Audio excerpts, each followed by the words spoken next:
Great to be with all of you. Thank you for carving out some time in your lunch. We're going to talk about a lot of stuff today. I'm not going to repeat what I do. I recruit product managers, but I really zero in on vice presidents and CPOs and anyone who's a product leader. And then I lead a team of recruiters who work on individual contributors in product UX and product marketing. And together we are that product practice at Martin Bassett Associates. But a lot of my time, because of my work in market, I'm meeting really amazing individual contributing product managers. So I'm kind of in the game and excited to be talking with you today. And we're going to cover a lot. We're going to begin with mindset and then some of the big decisions to kick off that moment when you are at the point that you need to hire. You've got budget to hire. We're going to talk about some of the danger zones. We're going to talk about processes, case studies, presentations, real world stories, Q&A at the end, with a lot of other stuff in between. And I want to point out a couple of things before I begin, which is, even though I am a recruiter, a lot of what I'm going to be sharing with you and the thoughts to be thinking about really are for your benefit as a product leader or somebody who wants to be a leader and in a position of hiring, that have nothing to do whether you're engaging a recruiter or not. This is really foundational stuff for you, because as a product leader, your team is a representation of you as a leader. And that entire flow into someone onboarding, whether it's the piece that's attractional, the qualifying, the hiring decision, making decisions to pivot your process to ultimately get to that hell yes hire who you're excited about and who will deliver value for your team. All of that is a representation of you. So I'm really thrilled that you're here today and that you're interested in this. Now, every one of these slides, we could spend a whole other hour talking about them. So I'm going to be touching on stuff and it might not go as deep as you want, but please chime in your questions. And if there's stuff here that you really want to talk one-on-one with me about, I'm happy to carve out some of that time and we can do that. We can do that later. So first I want to begin about mindset. I want to talk about 3 approaches to hiring because these are really foundational. First of all, hiring as a mindset. When I'm talking with product folks, sometimes I'll say, so if you were downsized today, who are the 3 people you'll call first? You need to know who those 3 people are, right? And there's a bit of that too when the tables are turned and you're now a leader and you finally have budget to hire or to make a strategic decision about someone who could really add that next level value. If you're in product and are in communities, right? Thinking about hiring as a mindset as you're engaging with communities and people that, hey, if you had an opening today, who are the 3 people you'd want to reach out to and learn if they're available and might be interested in your role. Some of the best leaders I work with who are CPOs and even CEOs, they almost have a backlog groomed of people who they would contact first. And I think that's a really great sign of strong leadership so that we're shortening the timeline to value, right? Of someone entering your business and helping you solve for those big, hairy problems.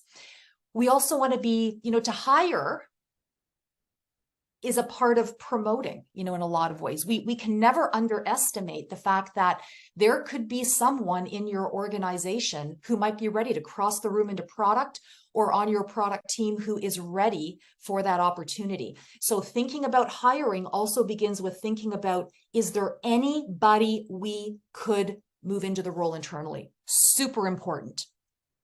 And then we want to think about hiring through an attraction lens. Recruiting, hiring is attracting because most likely that top talent person who you really need, that person who has done something very specific, whose skills you require on your team, most likely you're not the only person trying to hire them or trying to recruit them. They probably have any number of people who are trying to engage with them. So attracting them to your opportunity, attracting them to continue in your process, holding their interest and is a huge part of recruiting and hiring. So these are kind of the 3 foundational approaches to think about in this whole equation. Okay. The first big decision to make when you're a leader And the seniority of your role in the organization may determine how much influence you have over this. But oftentimes product leaders, whatever their title, if they are reporting to the CEO or co-founder, they have a lot of influence in this. But the first big decision you need to make is looking at and asking yourselves, is the person who we need in our personal networks? That's foundational, okay? Because they might be, and you're trying to get to an outcome of someone who can add tremendous value and shortening that time to value. So if that person's in your networks, start there. The second question is, do we have an internal team to do this? January, February, March, a lot of internal talent acquisition HR teams, they were downsized. So your organizations might not have these resources. And even if they do, they might be at capacity. And we're going to talk a bit about those folks anyways. So that might be one channel. And of course, the third channel is recruiters, right? Third parties like myself and other firms in the industry. Let's talk about personal networks, because sometimes we can think this is the end all be all. In fact, sometimes when I'm talking with a CEO or a product leader about, their plans to hire, sometimes people will even tell me, well, Heidi, I already know everyone. Really? I think you know the people you know, and you don't know the ones who you don't know. So let's talk about this anyways. There's a lot of benefits to hiring through your personal network. First of all, it's free. It's not going to cost you money to engage or hire someone to do that. Next, a lot of things will have already been validated. The people who are referred are probably culturally aligned. They're probably going to fit into your organization. The location's been validated. You know what? They're great. So we're okay with the fact that they're based in Winnipeg. There's some kind of a reference point or validation that will just tick off a lot of the soft skillsy things that are necessary to make sure that are okay when you're hiring. And sometimes for all of those reasons, you can get speed to an outcome. Okay. Outcome being the hire that you're trying to get to. But there's also some cons. And first of all, if you're only ever going to look at your personal network, that's a small circle to draw from versus taking an outbound approach where really you're dealing with a total addressable market, all of the relevant people who might be someone to add value to your organization and help you get to that next level or do whatever it is that you need them to do for you. Okay.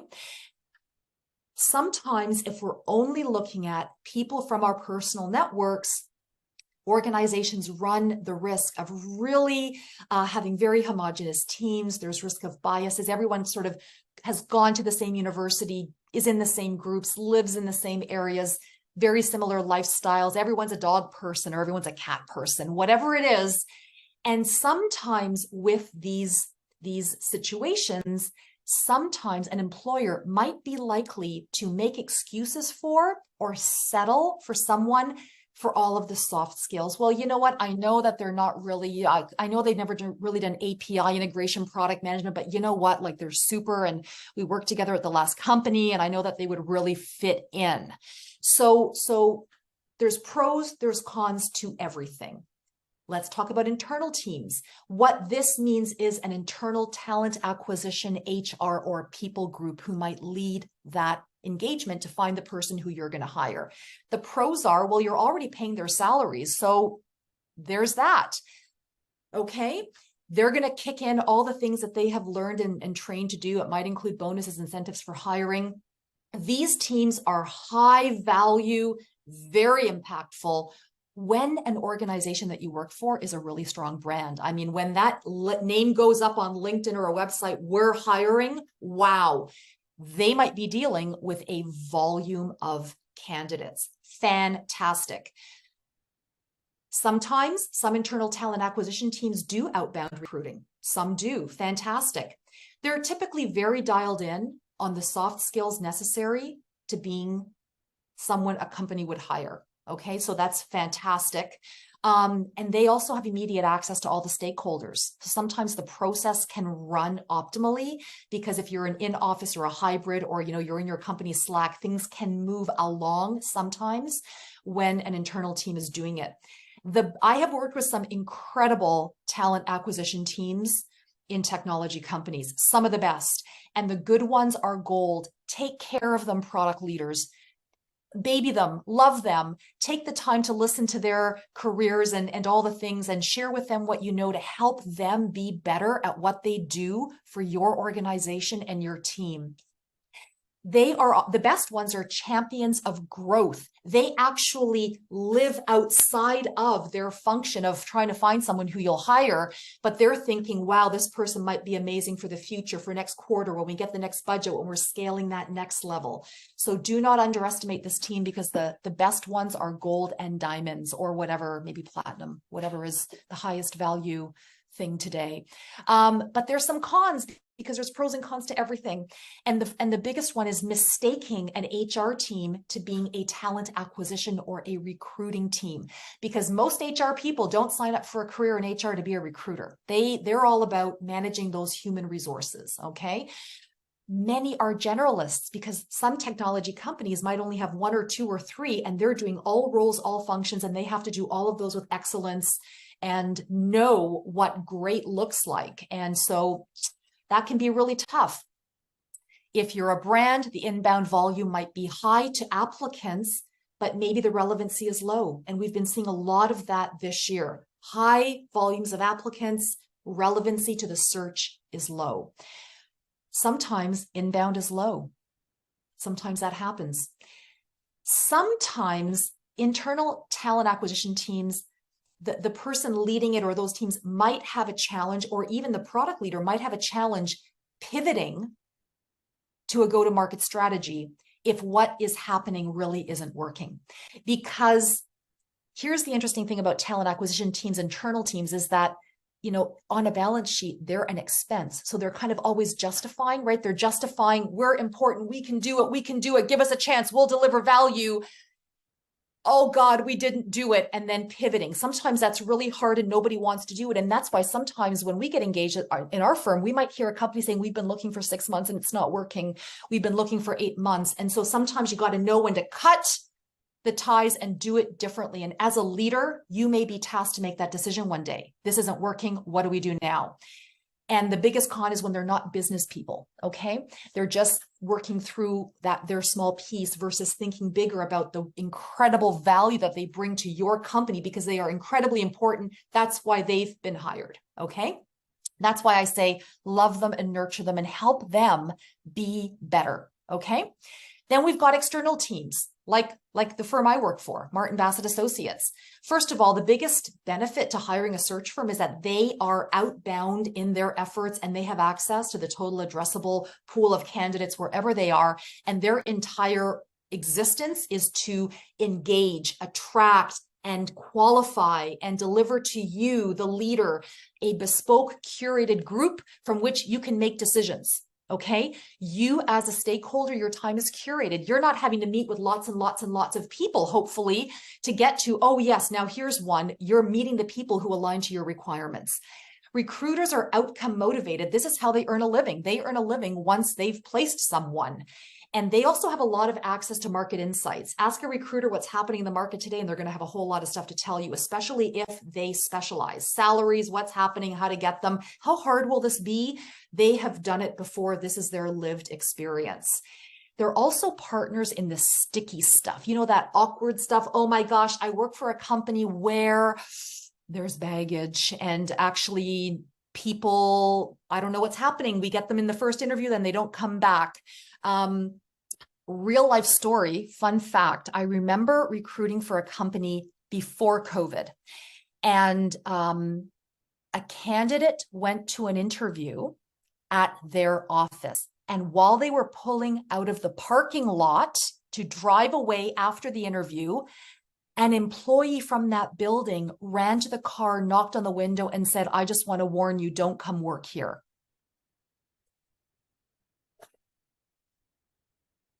True story. Wow. Okay. So you need a partner to navigate through that and understand why might that have happened.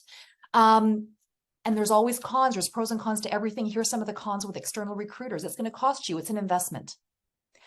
Most search firms are generalists also, because most can't afford to specialize. They just can't. There's a low barrier to entry to the recruiting industry. Okay. And so many recruiters especially in contingency firms, they're inexperienced. They might have never hired or recruited a product role before. Recruiters are going to need communication and they need stakeholder access. Okay, so organizationally intertwining the process of your business to welcome in a partner who will get you there because they're motivated to do that, because they want you to be, you know, happiest client ever and their next case study. They're going to need engagement, and that will be a commitment of time on your part, which at the end will hopefully get you to the value that you need from that firm. Okay. Now, I want to rest here for a moment with a big thought that in all of this and all that we're talking about, your outcome is a hire. Sometimes, because product people are so incredibly curious and they love to talk about people and love to interview and qualify everything, sometimes we can get caught up in the process of meeting people. I just need to meet one more, maybe two more. I'm going to, you know, there's some people when you buy a house, I think I'm going to want to see like 50 homes before I make a buying decision on a house, or I need to see at least 30 condos in that area. You know, sometimes we're like that when it comes to hiring, but the actual goal of this whole process is to get to an outcome of someone who you believe will add value to your organization and solve for that tough problem and do an amazing job for you and be part of your team and your company. That's really the outcome. So we always want to be dialed in on that.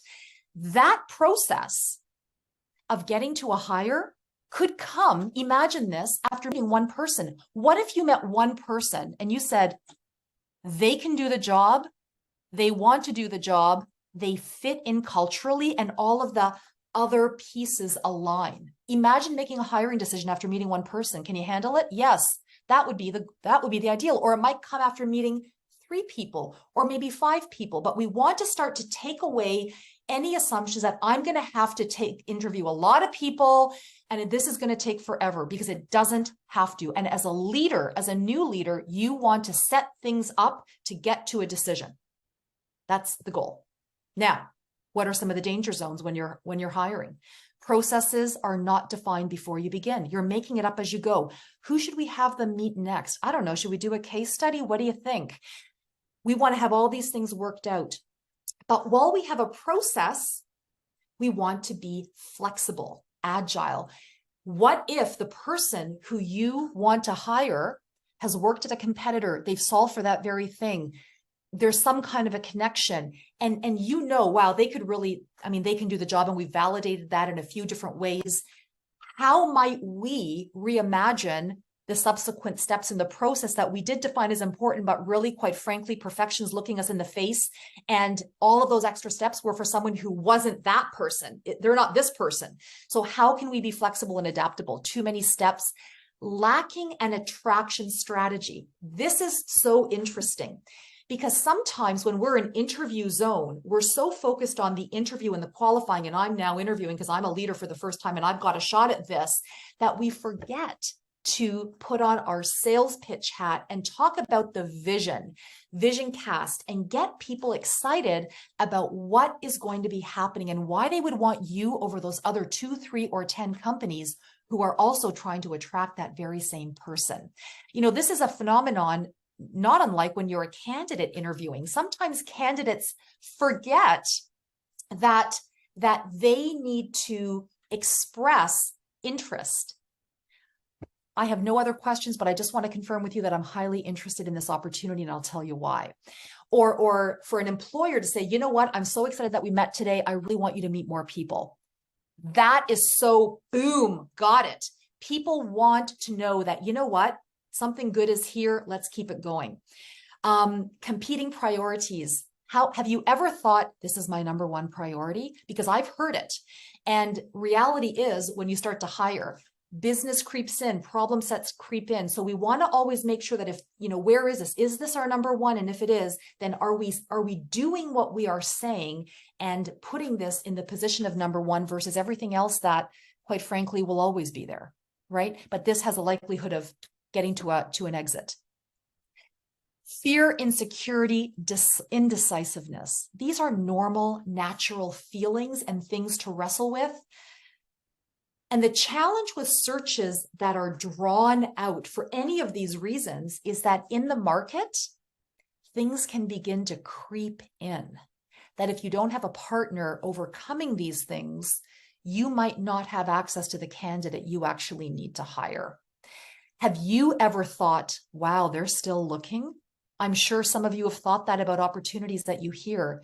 Oh, I know people who interviewed for that role, 3 years ago, 2 years ago, last week. Wow.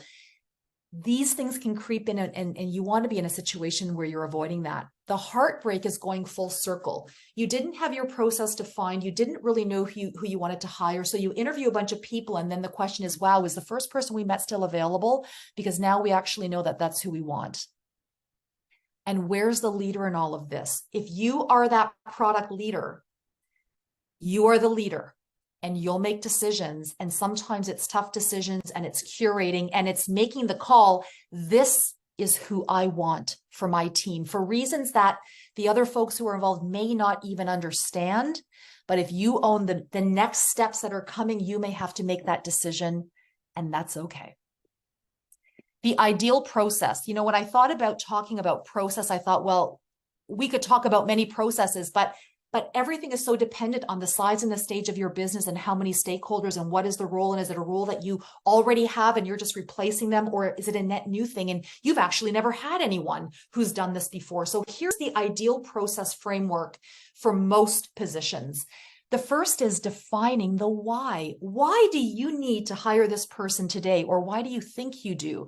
Because the why is foundational to becoming attractional, because this is what you're going to be sharing with candidates, with your internal talent acquisition team, who really would value the bigger picture. It's not just another rec. I'm working on 20 recs. I have so many recs. No, you're going to help me build a business. We are going to take this product-centric business from here to there. And this person is integral for these reasons. Help them buy into the vision. Take the time to lavish your talent acquisition teams with all of the why so that they become part of this mission. Same with recruiters. Recruiters for sure are going to need to know the why when they go into the market, to the deep unknown of people who have never heard of your brand, don't know who you are, and they're going to take that message to the market. You also need to grapple with, okay, are we hiring for the experience, or is this a role that, you know what, we'll hire for potential because we have the capacity to build in the goodness and invest and coach and do all those things. I can be their Marty Kagan. Or is this someone says, you know what, we need this within 3 months and we got to have someone who's done it before and that's it. Defining that candidate persona and then understanding what are the priorities and agreeing upon that. Do all the stakeholders agree these are the priorities? We can't flex on these 3 things. They have to have done this and this concerning APIs or payments. They have to be able to get to our office at this location 2 days a week, period, full stop. That's the way it is. And they have to be a dog person. They forget the cat people, they got to have a dog. So let's understand what are the priorities, what are the trade-offs, and have that process defined, who meets who, and then knowing where can we flex and what happens when the person who's on the interview list is away on vacation or whatever. Let's have that defined, but know when we're able to flex. Case study or not, let's have it figured out and let's have it ready. The participants in the interview are identified and they're prepped. Do they know what their role is? Because imagine a world where you're the product leader, you're that group PM, you're the senior director, you're a first-time vice president, and you finally meet the person who you want to hire and you're all about that person. And then you have them set up with someone further down the road.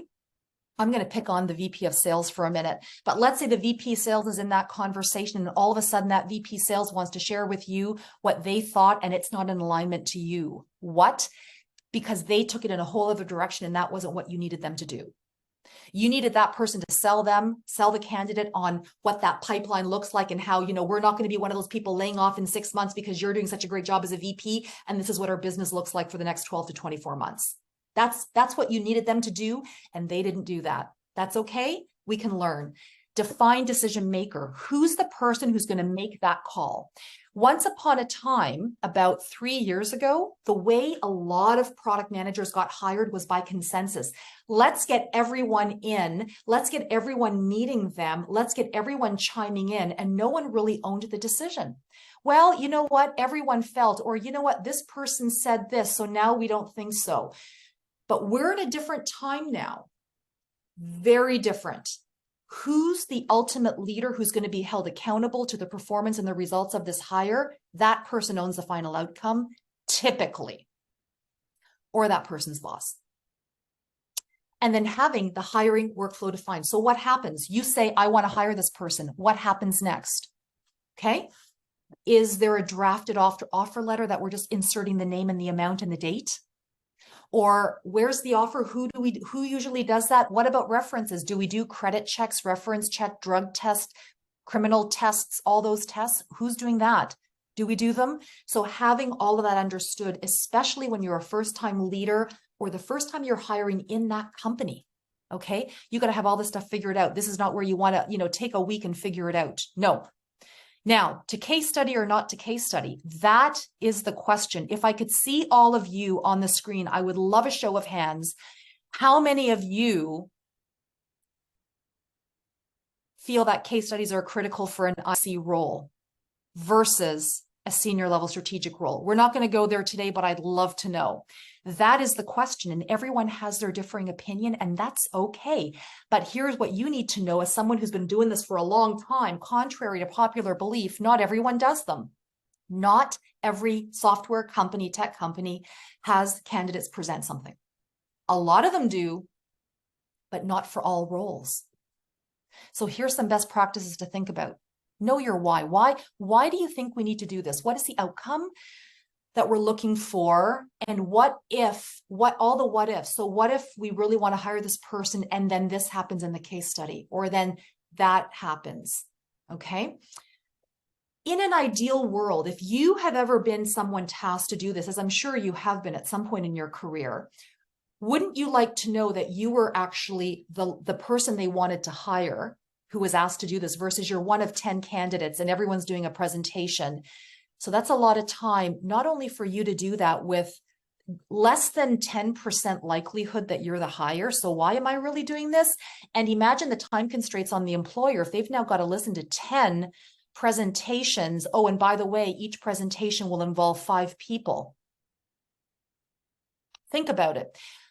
Our best practices, the finalist who you want to hire does it. And after that, it's offer time or they're dead, go on to the next candidate. That's typical best practices. I welcome your feedback at the end. When will you flex out of having someone do it? How relevant do they have to be in their experiences should really be the defining thing for an IC role. I'm not talking about leadership positions. If you're hiring a VP of product, guess what? They're going to be presenting something, most likely. Be as specific as you can, help them through that. The more broader it is, the more difficult it's going to be, and they're going to have to be guessing and assuming. But that's why you want to offer yourself as a resource. Hey, before you get out there and present something completely irrelevant to what we actually wanted because you came in with assumptions and all kinds of biases, why don't you think about it for 24 hours and then let's book a Zoom and talk me through what you think you're going to be presenting. Help them through it, especially when it's someone who you want to hire, assuming all things go well. Help them through it, because when they come to you with their questions, they're actually demonstrating to you how they do research and how they apply curiosity and how they're going to further interview and seek to understand, because isn't that a big role of product? I think it is. So let them show you how they think and what they ask. Set and manage expectations of time. Listen, this should really only take 3 hours. I don't want this to be more than, 4 hours of your time. If this takes more, please tell me. That's really helpful, because guess what? The last point, all of you, everyone in this room, all 28 of you, you're pros and you approach everything with such excellence. Give them what they need. If they say, you know what, for me to do this with excellence and to demonstrate that I'm a next level candidate, I'd really like to have a follow-up conversation with your VP of customer success. oh my gosh, amazing. Now that person's already demonstrating that they are someone who you're like, wow, I'm even more interested in hiring them. So allow them to have what they need to complete it with excellence. But here's the challenge with all of these things. If you think you have to do this for an ICPM, this stuff takes time. And do you really want kind of a gap time of between, hi, we'd like you to do a presentation to the time that they do the presentation, because time kills deals. And the more time you have introduces time for another company, Shopify, to say, guess what, we're scaling again, and we think you'd be amazing for our team. So could we meet with you tomorrow and then set up a 3-interview setup so that we can be at an offer within those 5 days that they should actually be doing your case study. So these are the things that you want to think about. Real world examples. These are real world examples when we think about, well, how long is this really going to take? Like, how long might it take to hire an IC product manager? Do you think we'll have someone in place by Christmas? My shortest timeline was 3 days over a weekend. Here's how it went. I presented the resume to the hiring stakeholder on a Friday afternoon. The first interview was Friday at 5 o'clock Eastern Standard Time. The second interview was with the CEO, who was in the Bay Area. That happened at 9 o'clock Eastern Standard Time, same day. So 5 o'clock, first interview, 9 p.m., I know, tough, but the candidate wanted to, and they were ready, and the client was motivated. Third interview was a technical person or someone we want you to meet with, an engineering counterpart, cross-functional, That happened on Saturday. That whole tribe got together and talked on Sunday, and on Monday, we were told we're making an offer. They made a verbal offer. Well, we made a verbal offer to the candidate on the Monday. The paper came on Wednesday.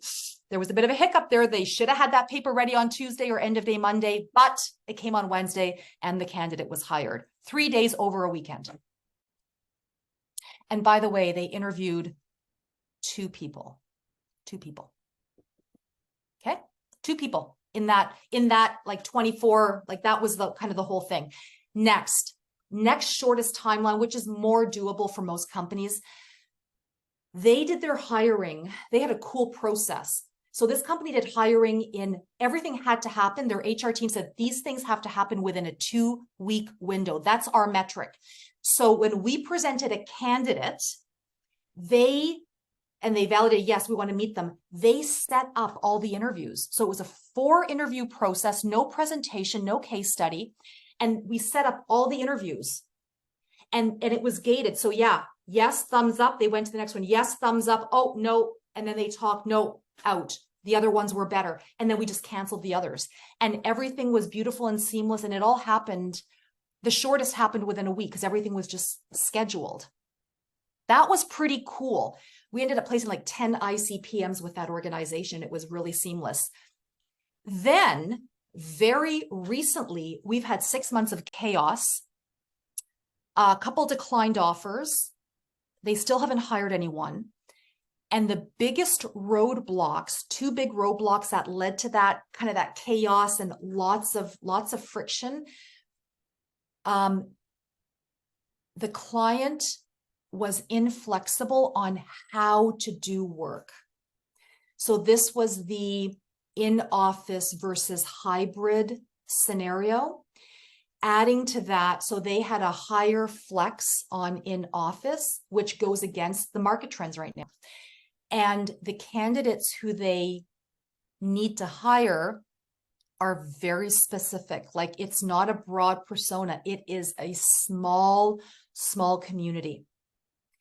And then outside of that, there was a pivot. They changed their minds on the persona and what they wanted because of some uncertainty around what they should really be doing. So as a business. So anyways, heartbreaking, but I have no doubt they're going to hire someone one day. Let's talk about incorrect assumptions that people make when they start hiring, okay? Because I don't want these to be your incorrect assumptions. Let's think about who's like, everyone's going to want to work. Like, we're an amazing team. This is an amazing opportunity. This is an amazing opportunity. This is an amazing company. And people are going to want to work here. Everyone thinks that. Everyone thinks that. If you're a leader of a product organization, you don't think everyone's going to want to come here. Everyone thinks that. So we need to think that, you know what? We want to be ready. We want to have our attractional narrative ready. We want to be able to know when to pivot when we meet that person who we want so that they're entering our process and staying in that process. Incorrect assumptions. We only want to meet from people from those companies. You know those companies. You know, wow, if we can get that person, wow, wow, wow. The person who you actually want is the person who can do the job, who will deliver value and help you solve that ambitious, tough problem, and is going to have stickability and stick with it when the honeymoon period is over, because things are hard. It's hard everywhere. Guess what? It's probably going to be hard at your company one day, and it was hard where that person's worked. So it's always hard. We don't use recruiters. Oh, if you don't today, you will one day, for sure. For sure. So let's not assume that you're never going to use a recruiter, because depending on time and urgency and how curated the community is who you want access to, oh yeah, you will. In fact, at some point, all companies will use a recruiter. I am today working with a company who, if I said their name or their product, you would know immediately. And they have historically been, we don't use recruiters, but they've engaged us because of a very ambitious problem and an urgency on time, and based on where they're at in their business. They need some really specific talent, and guess what? They've engaged us. I'm looking at the resume, but. So you're looking at a resume and you're just not sure. Guess what? You are not a professional resume writer, and neither are the candidates who you are evaluating. That's perfectly normal. And that's why we have to think about the human. We are in a time where some bot services are writing product resumes, and I'm not even going to go into the resume talk, but it's about how relevant are those product experiences that they have solved for. That's always number one. Have they done what we have done? How likely are they to have done something similar? Might they understand our business and the problem set? And then how does that fit into all of the soft skills, and then how we do work? And then compensation, because compensation should never be number one, because compensation can flex. You as a first-time leader, yes, your budget may go up, okay? Whatever budget you've been given, you are probably going to learn to advocate for more, because it's not about what your budget is. It's what is it going to take to attract the person who we need. That's actually the number. Okay. And for organizations who spend a lot of money buying salary reports from really bougie consulting firms, guess what? Yes, those might be the numbers that people earn today, but that's not the number we need to concern ourselves with. The number is, what is it going to take to get them? Because that's just the way it is. Okay, we can talk about that in the Q&A. We have no flexibility on base salary. I've already talked about that. You probably do. And this is our number one priority. Is it? I really hope it is. If everyone who told me, Heidi, this is our number one priority, did things to validate that, I would love it. But here's the other cool thing. I have watched co-founders who run 50 million ARR companies, 100 million ARR companies actually prioritize around the hiring. So there's no director of product who says, you know what, I'm just too busy, I got to do this, that they can't make changes. Oh, yes, you can. You can. I've seen people more senior do it, so I know you can. That's that. Realities. Here's some realities. Hiring is attracting. You've got to get that person to want to quit their job and fight the, oh, please don't leave. We'll give you more money. We'll let you work from home after all those things. Hiring is attracting, and then keeping them attracted and in your funnel as they move through. You're looking for a human being. You're not looking for a unicorn. Unicorns don't exist. They're fictional. They're pretend. You need a human being who will do that job for you and stay. You know, if the average, so before COVID, the average tenure of a company was 3 years, 2 months. 3 years, 2 months. So that's why this is a really big deal, because on the average, they'll be with you for 3 years if you stay another 3 years, but they might stay for 5 or 4. By the way, at the 5-year mark, they really should be going, and so should you, because you're all about learning new things and solving new problems and all of that stuff, but that's for another conversation. Scarcity impacts time. How long is that search going to take? Well, it depends on how rare of a person it is that you are looking for, and there's a lot of nuance in product, a lot of nuance. You could broad brush stroke anything. We're looking for a payments person. Oh my gosh, let me connect you with our recruiter on our team who does payments. That's really nuanced. Time costs you and the business. Okay? The longer it's going to take, the more impact on your business. Time kills deals. That's why I talk so much about moving and advancing and being ready to keep that funnel moving. If you meet the person who you want to hire, great, do it. Do you really need to meet 3 more? Maybe you do. If you're kind of that first time leader and I just need to know that I'm making the right decision because I feel I need to choose from someone. That's normal. Stuff happens. Let's talk about it. Location, location, location. Have that figured out and know when to flex. And location is still really a big deal to candidates. You need to know that. So if you work for a company who is in office or they got to be here 3 days a week, okay. So just know that that's going to impact your pool of possible candidates. Maybe not. Maybe you're so incredible that they're going to, relocate for you. I've seen it happen. I've totally seen it happen. But that's not most scenarios. Your outcome is a hire. That's what you're looking to get to here. It's not about having the perfect case study. It's not about having the perfect process. It's not about having the perfect whatever. It's about getting to a hire of someone who is your hell yes hire. The person who you say, man, Heidi, great job. Or you're going to run your talent acquisition team and say, you know what? Where's our rewards and recognition software? Because I need to reward and recognize this talent acquisition person because they found that person who's going to deliver value and help our business grow, because that's really the person who you're hiring. It's about the bigger picture because you're a product and you're a product leader, and that's all about your business. Your business is the product, most likely, if you're here today. Next, the realities are that you as a leader, especially if you're a first-time leader, guess what? You're about removing roadblocks. What are they? And find out how to remove them. Isn't that awesome? You've wanted to be a leader for so long. Now's your chance. You can do it, and you can make decisions, tough ones. Tough ones. There's a time when you got to say, you know what? We've got to cut our losses here. This isn't working. I wish we could have hired someone from our personal network. I wish our talent acquisition team could have done it. Where's Heidi? Anyways, you are the leader. You can do this. And your team is a reflection of you, and how you hire is a reflection of you. And you want to be the one who everybody wants to work for. That's why attraction is so important. You want everyone in the product community. When you go to TechTO, you go to ProductTO, you go to TPMA, you go to any Slack group, you want to be that one person who people say, hey, could you introduce me to that person? I'd really love to work for them. Hey, could you introduce me to that person? Because I'd really love that person just to know what I do and work on. And then you, as a hiring leader, are going to have that attractional mindset, because you're going to be meeting people at events, and you're going to be meeting people and thinking about, wow, tell me more about what you do, and tell me more about the problem you're solving. And wow, do you like it there? What would you want to do next? Dream with me. Where do you want to take your career? Let's get connected. Let's have a chat, have a coffee meeting, whatever. This attractional mindset, and thinking about, if I had open headcount for 3 people now, who are the first 3 product managers I would call?